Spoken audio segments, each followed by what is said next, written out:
All right, I want to share with you how I turned a big boring hunk of gray resin with a bunch of holes in it into an office desk like this. But not just like this. I want to share with you how I made it like this. But wait. So part of the trick, and in that shot with Vaporoni, I didn't have the desk weathered at the time. I just kept it sort of new looking. But I always prefer stuff to look weathered. It just looks a little bit more real and a little more interesting in your photograph. And this technique, the thing about it that's really simple is it's really just spray paint and a few different little tools to get the abrasion and the weathering, but there's some ways to use the tools that help give it a more realistic look. So I want to share those with you, and let's get going. Here is that hideous hunk of gray resin. Okay, you might notice in the four corners some big splotches of something. That's just the hollowing holes. As the print prints, there are hollowing holes in this to make the desk hollow, and the holes prevent resin from being trapped inside when it's done printing. And so at any rate, it looks rough right now, and it's going to, and it's okay. It's supposed to look a bit rough. It's a big hunk of gray. It's a big square hunk of gray resin. And as long as the holes are there, the insets are there, and the detail is there, everything is what it's supposed to be. But I just want to say all that because sometimes people can get discouraged. Yeah, you know, it might not look like a dreamboat right off the printer, but it's not important that it does as far as something like this piece here goes, because it's a desk. You know, there's going to be sanding on it, and there's going to be holes to fill, and there's going to be finish work to be done on it. It doesn't come out spectacular and all, bam, there it is, let's take a photo of it. And so I want to show that it does look rough in the beginning, unless you're printing like, you know, figureheads or different models look different ways when they come off the printer. Some look just about done, and all you need to do is, you know, prime them and paint them. This isn't one of those pieces, so just know that this is part of the normal process. And once I put there's a few different things you can use to fill holes, hollowing holes. You can use, you know, what is it, Tamiya paste right there, Tamiya put or whatever it is. You can use JB Weld. I use JB Weld. Sometimes I use Bondo. If the holes are big, I'll go with something like JB Weld because it's a putty that you just, like a silly putty, and you just roll it in your hands and it mixes two components together. Then you put it into the hole and you can sand it in like 10 minutes, and it's like hard forever like steel. It's incredible, and I love it. So we've got the drawers off the build plate, and I just want to loosely fit them into the hole and make sure that everything has movement in there like it should, and they fit. There's no sagging. There's no problem with the desk file itself. As far as the parts that are supposed to function, they function. Okay, the rest of this is just cosmetic. So we're going to get those into the cure machine and get those curing. And I will give these. Now here's another tip I'm going to share with you. If you're getting a model off the build plate, before you cure it, you can wet sand it, depending on the model. I wouldn't recommend it like if you're doing figureheads and stuff like that. But if you're doing stuff like this, you can absolutely wet sand this before you cure it. It's going to save a lot of time. It's going to require a lot less work to sand, but more importantly, it's going to not create an intense amount of sand dust, sanding resin, you know, dust that hangs around into the air and gets all over everything. So I wet sand this stuff all the time, and that's just a helpful tip to save you some time and having to dust later. I don't dust anyway, so I just let it accumulate. No, I do dust. I clean my shop every so often. I can't work in a big mess for very long. So at any rate, we'll get those off to the side, and let's talk about this desk. And the desk, the motivation for the desk was like Dick Tracy, and you know, since he hasn't shipped at the time of this video, I have plenty of time to get it done. I made a fan, an ashtray, a banker's lamp, a desk, a chair. So now that the desk has been sanded, I took it outside and sanded it with the orbital palm sander. Part of the thing, though, is sometimes, and it happens with me because I don't pay attention, that there's still a little bit of a recess in there. So I got the holes mostly filled in, and for some reason, probably because I used the sander at a bit of an angle or something, and I didn't leave enough on top of the hole to sand down into it to feather it, I just put it in the hole. That happens also. So what I'm just going to do is I'm going to fill the remainder in here with a little bit of Tamiya, the paste, and Tamiya putty. If I can get it out. Get out of there. You got to get every bit of this out you can because it's pricey and it takes forever to get. It's like, what is the deal with this stuff on back order all the time? It's not like a computer chip for a pickup truck or something. It's stinking paste, man. And for that matter, you could just go ahead and do a baking soda and crazy glue and then sand that if you wanted to. I mean, it's not as malleable. Is that the word? It's not as able, you can't manipulate it, but once it's on there, you just sand it down and you're good to go. It's a good idea. I might try that. But anyway, so we'll get this in here and sort of leave a little bit on top to feather it, out a little bit, and then I'll let that dry and sand that once again. The holes on the bottom, I'm going to add a little bit in there too. They could be better. It's better to do this once and get it right the first time than go back through and do it again. But sometimes it happens, man. And the trick is, do you want to keep it? Do you want to realize that it's not what it could be and leave it that way, or do you want to take the extra step and do it the right way and be like, okay, no, let me fill this in again? So that's part of the discipline, I guess, of it, and knowing there's a problem and the willingness to fix it. If you don't want to fix it, then hey, don't fix it. I did fix it, and sometimes I got to fix stuff 2 or 3 times. But in the end, it looks great and it's worth it. And so we'll let that dry, and I'll just give that a little light wet sand with a very fine grit sandpaper. Here's everything. Looking good. Okay. We've got our holes filled. It's pretty flush. I don't feel any dips or pocks or any of that stuff. We got a pretty smooth surface. I sanded the front of the drawer facing, the sides. I think we're pretty good.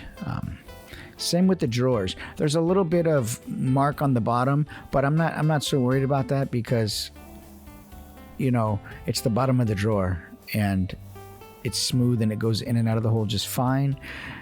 I knocked all the support marks off. There's no sharp protrusions. It's great. It's going to work. We're going to paint it. It's going to be just fine. And I know in the last statement I said if you see a problem and it's a problem, do you want to fix it? But this isn't a problem. So we're going to get this dark walnut color out. Here's a trick, okay? I'm going to take a white Rust-Oleum also.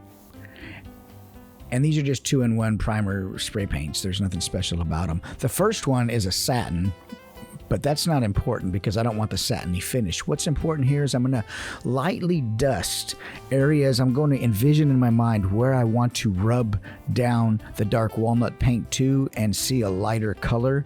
So I'm just going to lightly dust some areas of this desk with the Rust-Oleum 2-in-1 white primer, flat primer, and sort of on the faces and some of the edges and some of the corners. I'm gonna go ahead and apply some of this on, and I'll show you here in the next part of the photo what I'm talking about. I don't want to cover the whole desk in white primer, but just certain parts of it that I already know I'm gonna want to see some visible wear in.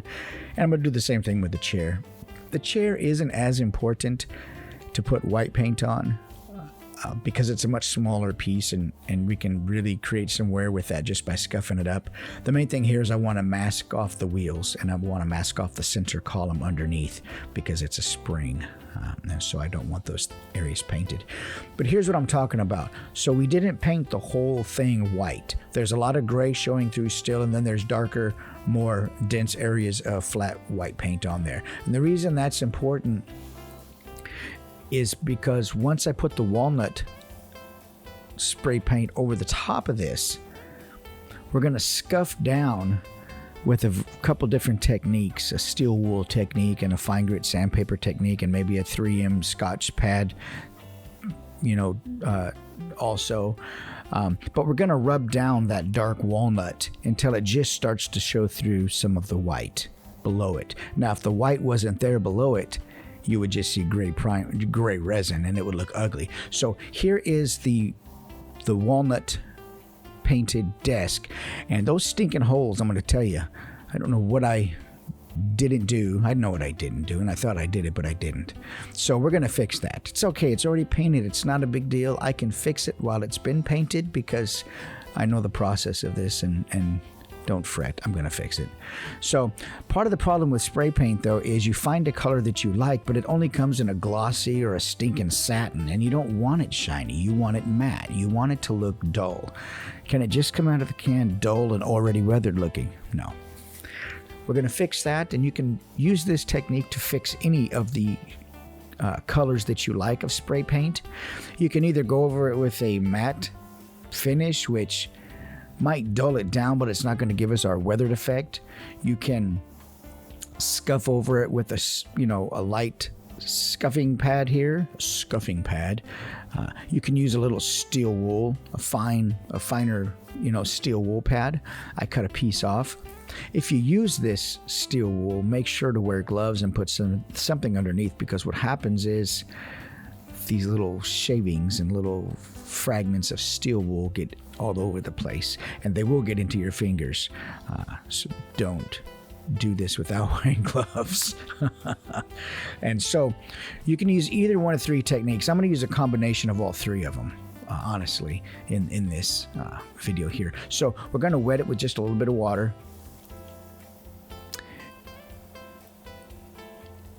Now the important thing here is we just want to envision areas of where this would be more heavily weared, where it would not receive as much wear, perhaps where there was a mat over the top and only the edges and the corners got wear, stuff like that. We want to kind of envision where we think this might accumulate the most wear and the least wear. And go ahead and right now, it's okay. You can do a circular motion. I'm going really, really lightly here. There's no need to press down very heavy at all. The water helps keep the dust down, but it also helps keep a little bit better finish on there, and it's just a little bit more controllable. So go ahead and go over that thing as you see fit. You might see, don't go down all the way to the white.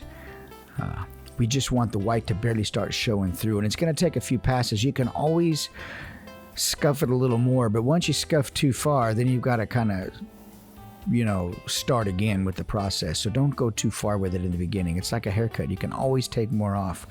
You can't put it back.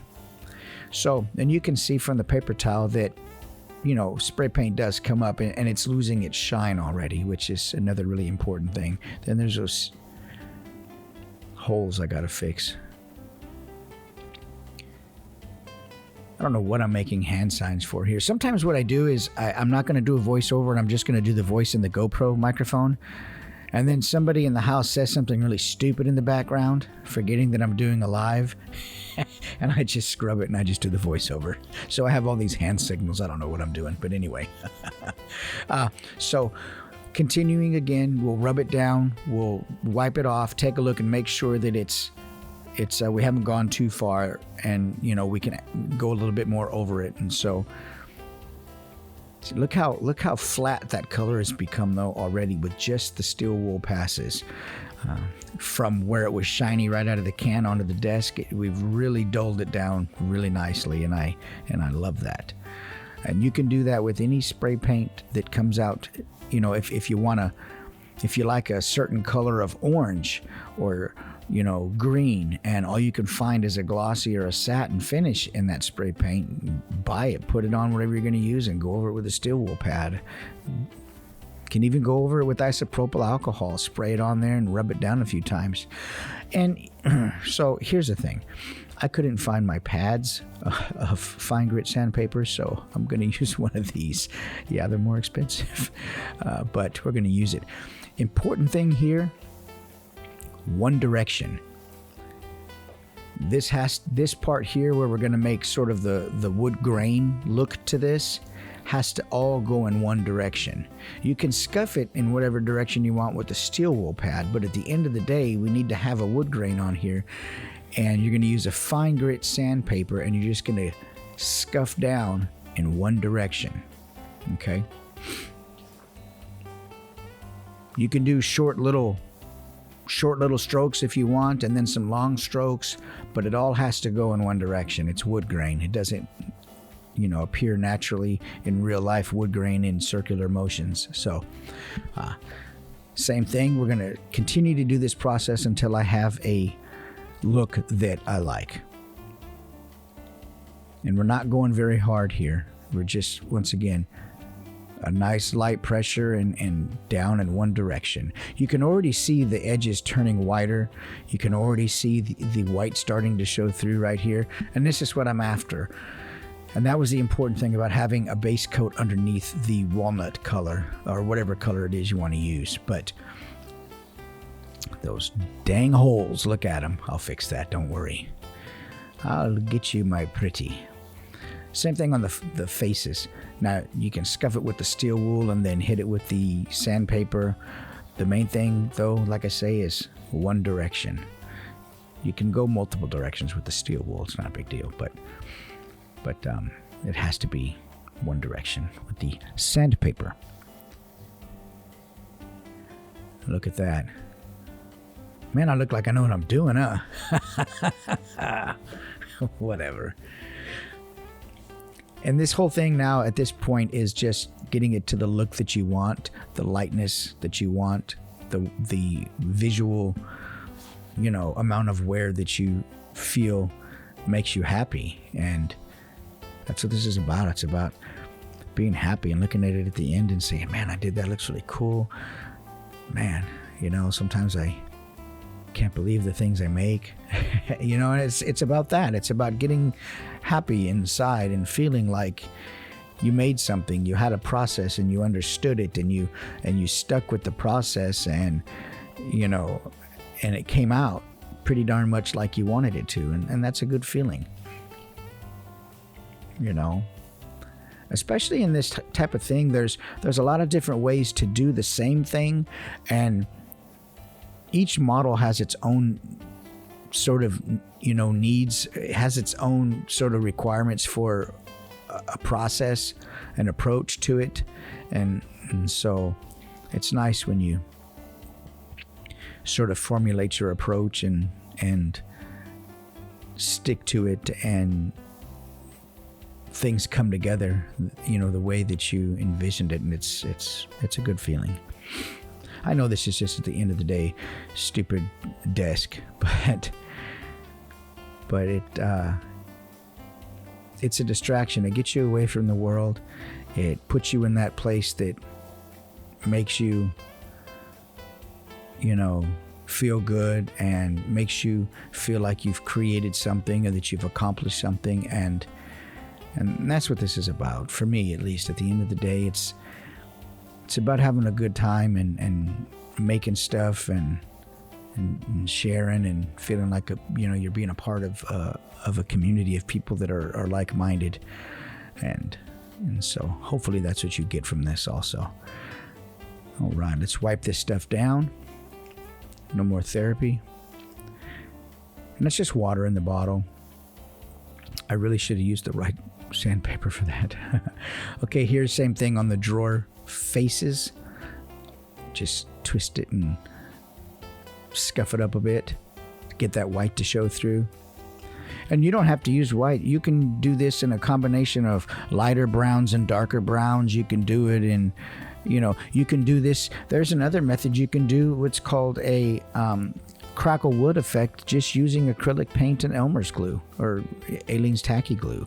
You can also paint a base coat on here, then apply some liquid latex, and paint over the top of that, and peel that back and make it look like some old dresser that was painted numerous times. There's so many different approaches you can do, depending on the finished look that you want. I wanted this here, though, to look like it was a solid piece of wood, solid piece of walnut, perhaps, because that's what the brown color is, walnut, and just that it got faded down to some lighter color beneath it. That's all. And this may not be technically a real way that this would happen or fade in real life, but but it's my world, man. Let me do it. You know? Same thing, just scuff and wet and rub and scuff and wet and rub. Rinse, wash, rinse, repeat.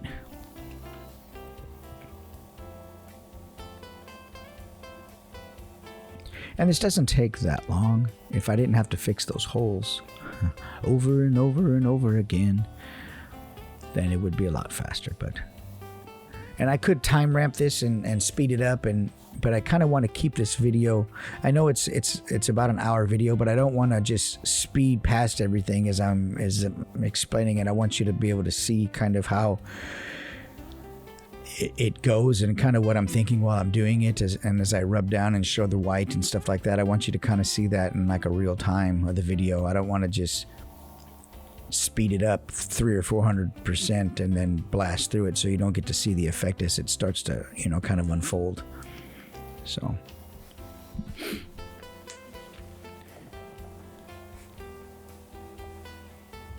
all right, enough of that. So here's where we're at with this. Those holes are definitely more visible now, and I'm going to need to fix these. And it's not hard. Thank goodness that this is a weathered piece, because you can hide them. Otherwise, I mean, it still wouldn't be hard. It'd just be a time consuming. I'd just have to, you know, fill them in and feather it down again and then paint it again in those spots. But what was happening was I was putting the filler down in the hole and then not leaving enough on top to feather it in. And I was just, you know, when you fill the hole, you need to leave enough on top to sort of feather it and blend it and make it flat and make it flush. And I was taking all of it off on top because I was not being careful and just leaving what was in the hole. And so anyway, don't do that. Don't leave the hole partially filled.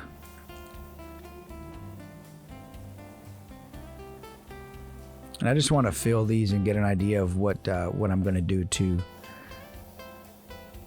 fix them. Even though I already know what I'm going to do, I'm just kind of mentally going over the options in my mind.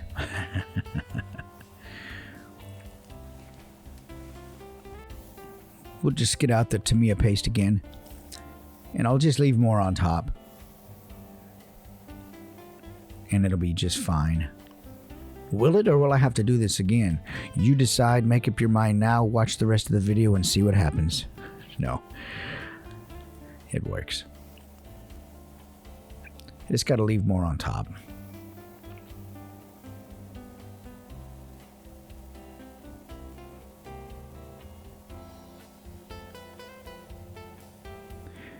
And I grabbed any old piece of flat edged something that I could find, which happened to be at this point a popsicle stick, and just sort of drug it on there and filled it in and scraped off the excess and just let it go over the top. And it doesn't have to look pretty on top. It's gonna get not sanded. I think what I do here, without going back over the video and looking, is I just go over it with the steel wool.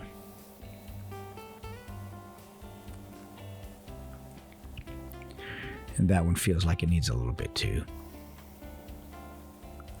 See, this part of the video wouldn't even exist if I'd have got it right the first time. And so, but things happen and you got to fix them. So if I didn't have to use drain holes, that would be nice, but this piece requires drain holes for sure. And the bigger the drain hole, the more problematic it can be to fill it correctly. But coffee makes it all better. My wife calls that sewer water because it doesn't look like coffee. Compared to her coffee, it does look like sewer water. But I like it. It does what it's supposed to do, and at the end of the day, that's what matters. So we're not going to sand this. We're just going to go in the same direction as the wood grain that I laid down earlier and just begin to kind of blend this in. And that's what I do, and that's what fixes it.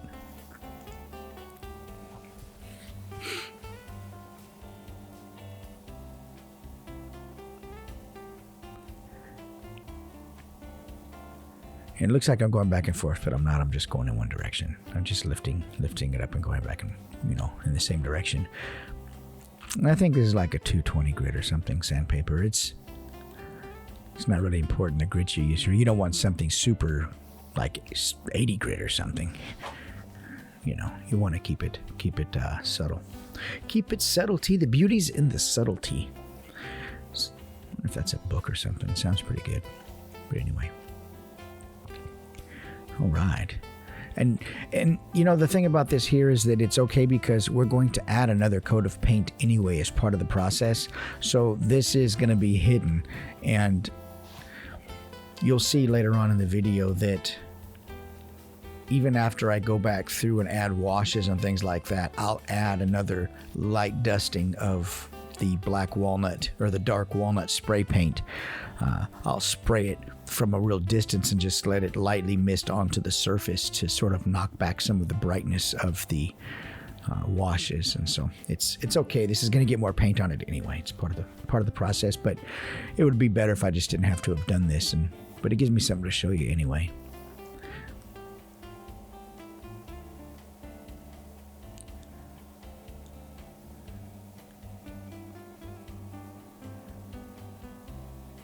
Looks like I'm really messing it up, doesn't it? But I'm not. All right, enough of me scratching the desk. Once again, like I said, I just lightly missed another coat of the walnut color over the top. And I don't, cover it on really thick. I just, lightly mist it onto the top and scuff through it again. It's not a big deal.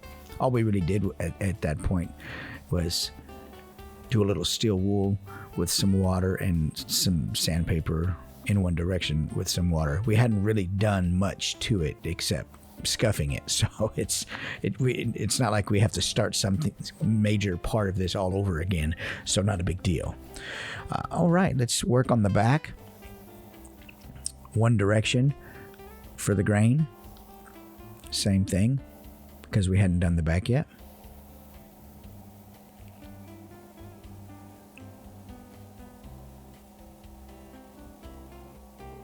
Weathering stuff is fun. There's so many different ways to do it. And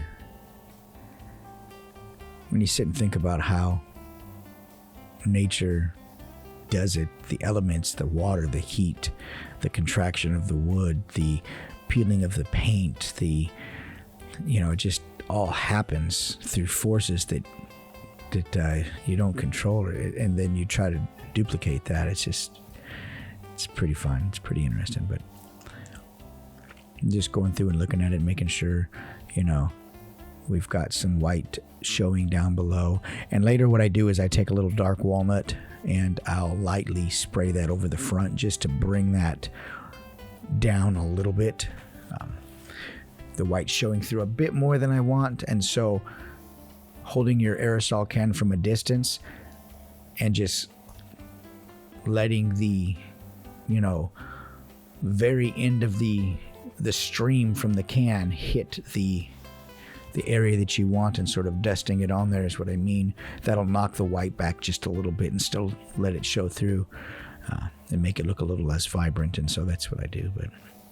And that doesn't take long to dry at all. It'll take like 20 minutes and that's dry. I mean, it's really quick. And part of the reason too that I use spray paint on this instead of like airbrushing on some acrylics is because the spray paint is so much more durable. You can rub it and scuff it and put alcohol on it. You can't really do that with acrylics. So we're getting to a place where I'm liking the amount of white showing through.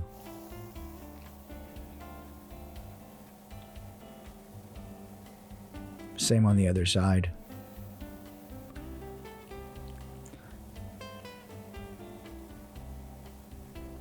And on this dark paint, boy, the light, when it hits it, it shows every little detail. It's like when you have a black car.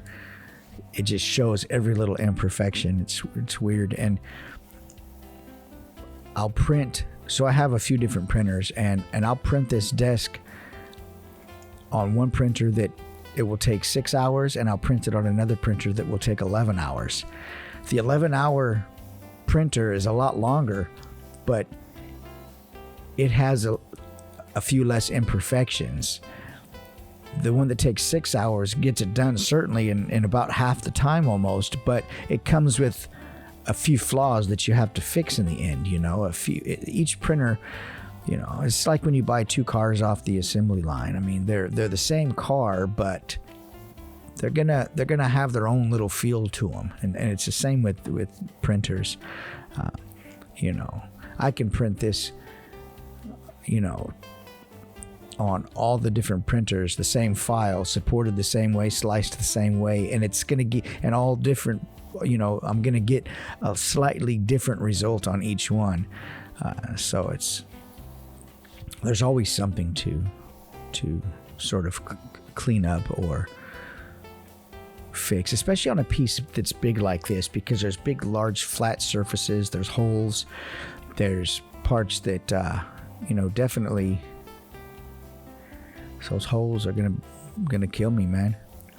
They're gonna kill me.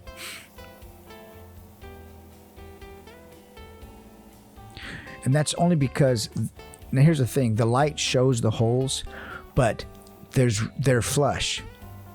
I mean, they're flush with the surface of the model. So even though the light bounces off of the edge of the hole, there's no hole there. So it's like an illusion at this point. So anyway, let's get on to some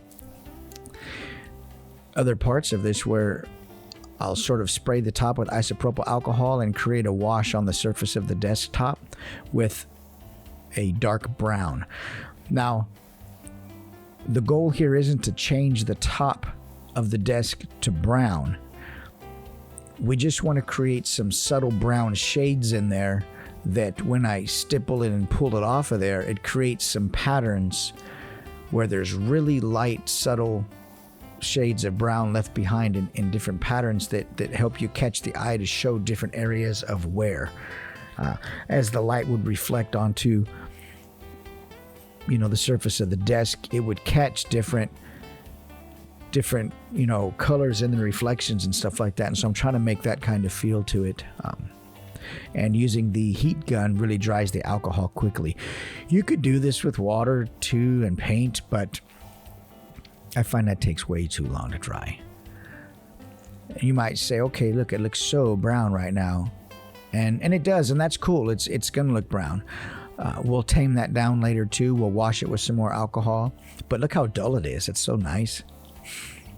And then you can see the benefit of the same direction with the sandpaper on top. See how the pigments get in there and they create that sort of a wood grain look to it.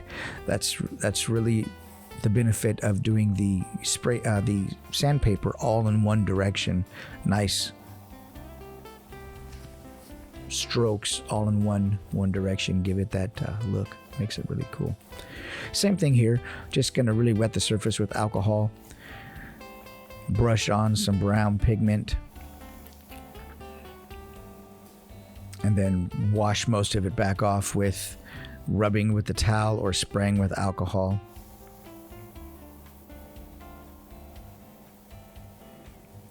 Because we want to put this on, but we want to get most of it back off.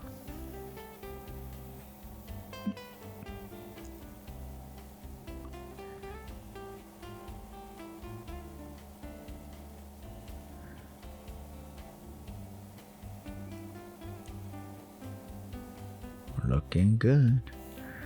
Hit it with the heat gun. Now, if you're using a heat gun and you've got alcohol next to it, obviously don't spray the alcohol onto the heat gun. It is alcohol that is flammable. You do not want to mix those two things together. And if I think it's a bit dark still, we'll just spray more alcohol on there and wipe a little bit more, and it will get a lot of it back off of there too. This won't be permanent until you seal it with a aerosol sealer like Mod Podge that I use. So you can continue to wipe on this and it will take more and more of it off. And then when you want it totally permanent, you just spray seal it. But we'll get to that point here in a little bit.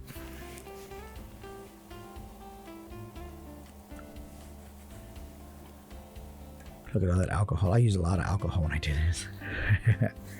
It's a great technique though, man, the alcohol and the pigments. So recap what we've done so far. We've spray painted a white, then a dark brown. We've scuffed down to the white with the scouring SOS pad, or the stainless steel wool pad. We scuffed down to the white. We fixed some holes a couple of times. We've continued to scuff down to the white. And now we're just adding some brown pigment on top and mostly washing it all back off. That's all we've done. And remember, this was a big old gray hunk of ugly plastic looking resin. So now we're getting something that's getting close to like a wood looking finish on top, which is cool because this in no way is wood. This is not at all wood, but we're getting to where it's starting to look a little bit like it could be wood. What am I looking for? And it's probably right in front of me. There it is. That's the lid.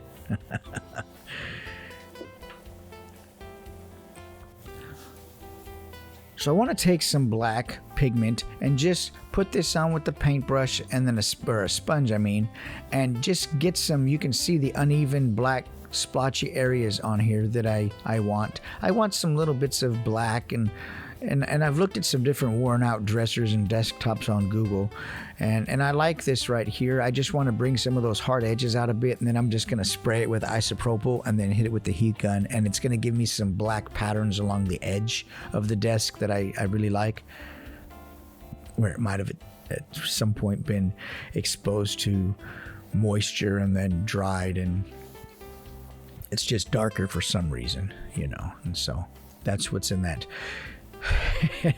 That's what's in that spray paint can cap right there. I grab anything next to me and put a wash in it, or I'll grab any piece of cardboard or paper towel and use it as a painter's palette. Whatever's next to me is what I'm using.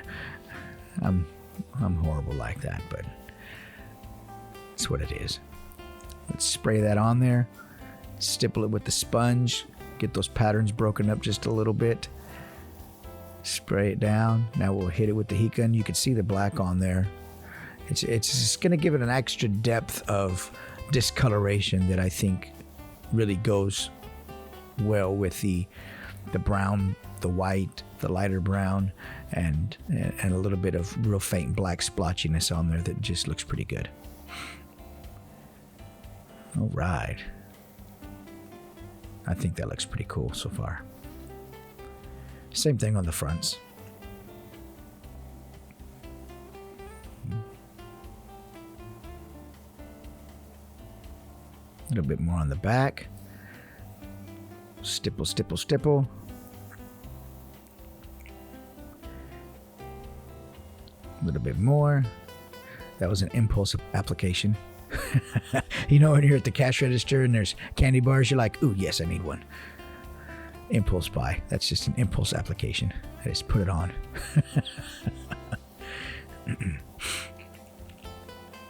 There we go. And we're just building this up, man, with colors. Darker and lighter colors. And at the end, we're going to add some white to this. We'll scuff that down a little bit. Put these bad boys in there. They're in need of a scuffing also.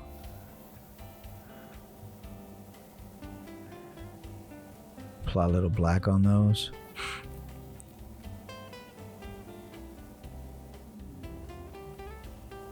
And same thing, just these are small enough where I don't really stipple them. I just hit them with the heat gun. We'll do the same thing in the corners here.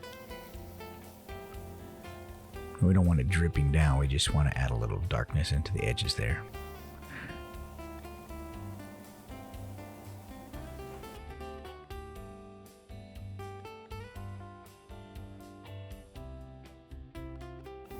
So we'll go ahead and add some white pigment to this, just creating a wash. I applied the white pigment very, very lightly. I know it's hard to tell, but since it's on a dark surface, the white really goes a long way. Just creating a really thin wash with the isopropyl alcohol and the white pigment is what I'm after right here. And I'm going to do that to, different parts of the model until I get the look that I want. And then in the end, if I think it's a bit much on some spots, I can go back through with a little bit of a darker pigment and go over the top of the white and blend it. But it's really going to just depend on how you like it to look,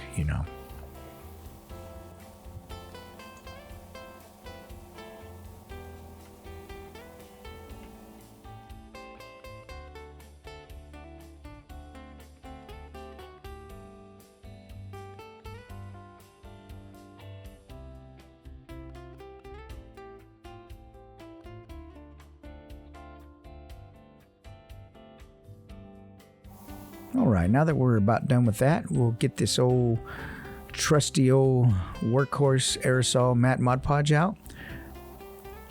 We'll go ahead and spray this down, and it looks a little glaring right now because the light is really bright right on it on my workbench, but we'll get this all coated, and it will dim the white down just a bit.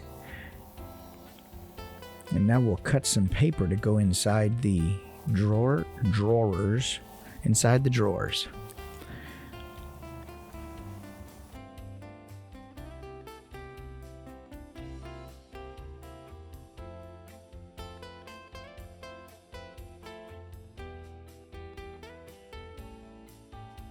And if you didn't know what the other side of the caliper was for, or this is what it's for measuring inside to inside.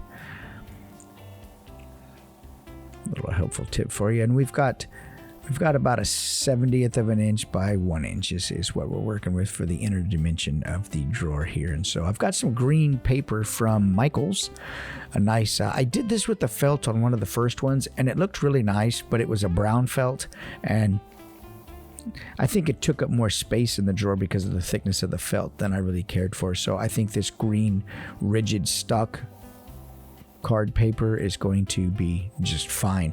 So we're going to make a measurement on the paper and just cut it out in strips. I'm looking for my X-Acto knife. Once again, it's probably right in front of me. Oh no, I'm looking for a pin. That's on the other side of my room there. So we'll go get a pin and we'll make some marks on here and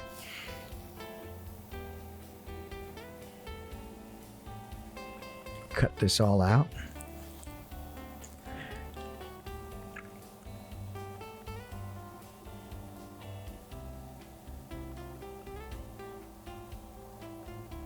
Make some little faint dots on there at one end, and then the same dots, the same measurement at the other end, and then we'll just cut it out into a strip.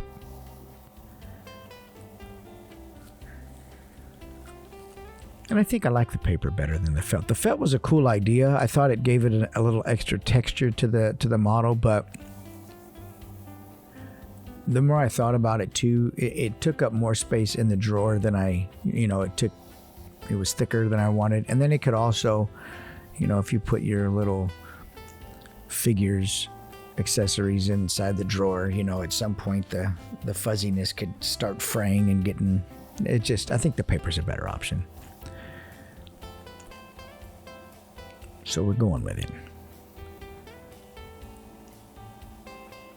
And these paper sheets are, I think they're about $1 a piece, 97 cents or 79 cents. I can't remember. I think probably 97 cents. It's Michaels. It's probably $9.99 a piece, Michaels. But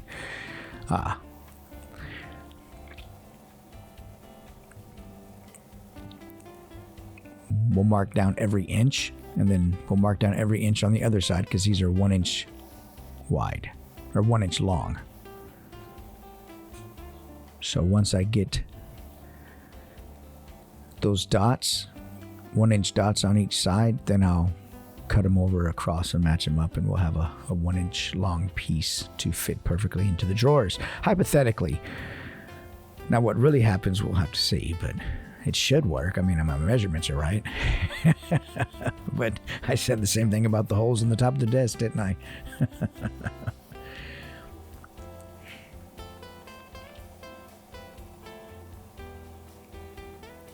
Spoiler alert, they do fit. I'm making up stuff as I go. I'm just saying stuff.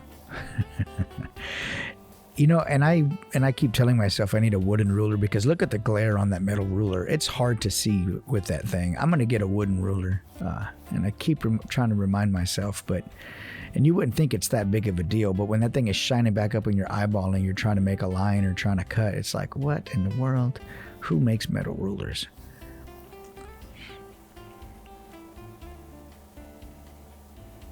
And I'm not sure if you needed to really see me cut every piece, but I'm putting it into the video. I'm putting it all in there. But when you think about this desk, and I've got some cool accessories. I've got the fans and the ashtrays and the banker's lamps, and I've got little magazines and things that I've made. You can really deck this little thing out, man, and really just make it look really cool. You don't even have to go through all this. You can just spray paint it and put some paper in the drawers and call it good. You don't have to go through all this. This doesn't take long, but certainly if you're limited on what you want to do or tools and supplies, then you can just paint this thing, man. Scuff it down with some scratchy pads and call it good. You don't have to go through all the pigments and the washing and the alcohol and stuff. You could just scuff it down, show the white through the other, show the white spray paint through and call it good at that. You could have stopped right there, but this is just a bit extra,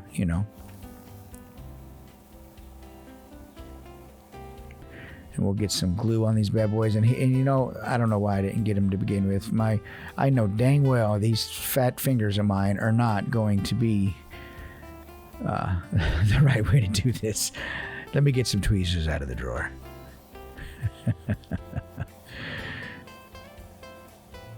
And here they come. Yeah. There we go. Much better. There is a tool for that. So cool. But I hope you like this video. And once again, if you're watching this on YouTube and you're not a Patreon member, then get over to Patreon, shoot me $10. You can get this desk file for free along with the chair and the banker's lamp and the ashtray. It all comes as one pack for free, as one STL file pack for free, along with all the other STL files I have on my website or on my Patreon. Tutorials like this, you get to hear me ramble. You get to see me mess stuff up and fix it, show you how to do photography and lighting and stuff like that. Or you can just not go to my Patreon, and if you wanted to buy this file, you can go to my Etsy or my website, insightfulimagery.com, and buy the file, along with all kinds of other files I have available on my website. And if you don't want to buy the file and you just want to buy the desk, then I think I will probably be selling the desk also. I haven't quite made up my mind on if I want to sell the desk or not. It is a nice looking desk. I like it. But when you buy the desk, this is what I have to do for each desk. And so I'm not quite sure that I want to sell the desk yet.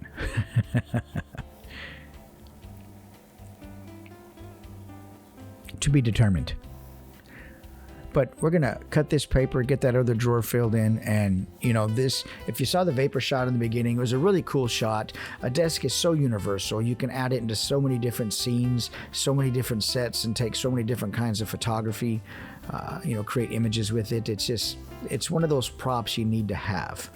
And, this is a pretty simple desk. It's a pretty simple design. It's got some decorative, insets on it. The drawers open. I mean, it's just a nice looking desk. And so I urge you to pick one up and get it all decorated up and do some photography with it. If you haven't followed me on Instagram or TikTok or Facebook, then please consider doing so. Instagram is where I really hang out a lot. Insightful_imagery is my Instagram page. I do have a broadcast channel on there too, where I tell you all kinds of projects that are up and coming that I have lined up or that I think I'm going to be doing and I may not do, or you know. Anyway, follow me on those platforms and check me out. I really appreciate you watching the video. Hope everybody has a great day, and I can't wait to see what you do with your desk files. Thanks to my Patreon members. Take care.